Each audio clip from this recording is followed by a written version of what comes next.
मला भारत माता की भारतीय जनता पार्टीचा आता जरा बरं वाटतंय।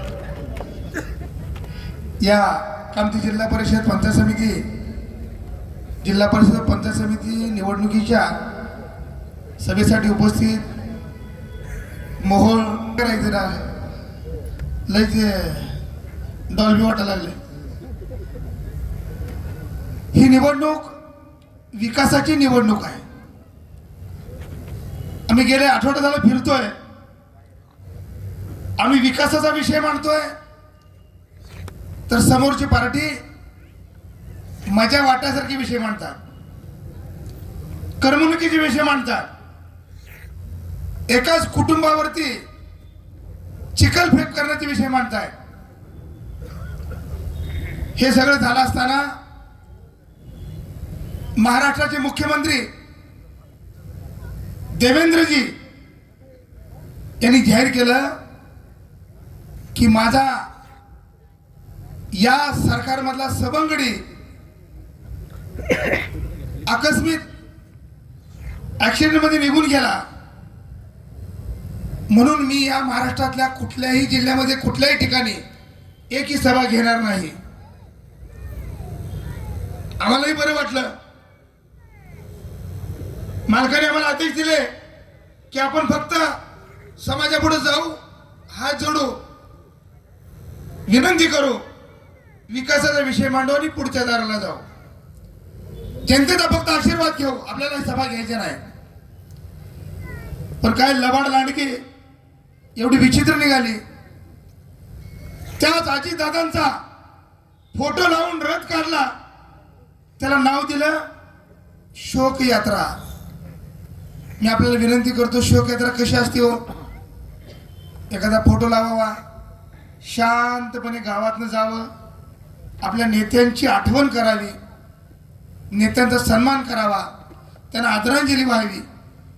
या गडानं त्याही गोष्टीचा बाजार केला, बाजार। अजितदादांचा फोटो लावून सर्व ठिकाणी परत तीच घाणेरडी भाषा, तेच घाणेरडे प्रयोग। मित्रांनो, या तालुक्याच्या राजकारणामध्ये कधीतरी तुम्ही विकासावर बोलणार आहे का? जणू काय या तालुक्याचं मालकच त्याला वाटायला लागलं, एक भाऊ तिथं दुसरा भाऊ इकडं, तालुका विकत घेतल्यासारखं बोलायला लागला। सर्व मतदारांनी विनंती करतो, येणारी निवडणूक ही फक्त विकासाची आहे। या महाराष्ट्राचे ग्रामविकास मंत्री